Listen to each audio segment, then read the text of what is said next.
আল্লাহর কাছে ক্ষমা চাও, দুনিয়াটা কিছুই না রে যুবক। ওই কবরে যাওয়ার পরে গুনাহগারের কবরের দুই পার্শ্বের মাটির চাপ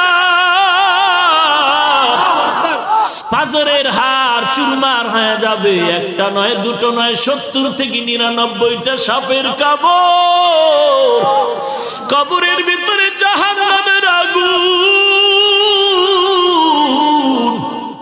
এরে বান্দা, এখনো কি আল্লাহর রাস্তায় ফিরে আসবি না? আল্লাহ দেখায় দেয় দুনিয়ার বিল্ডিং এর আগুনে কত যুবকের লাশ, আর চিৎকারের আওয়াজ, বাঁচাও বাঁচাও। একটু চিন্তা করে দেখ, যখন আগুন লাগছিল শরীরের মধ্যে তখন ওদের কেমন লাগছিল, অবস্থাটা কেমন হয়েছিল।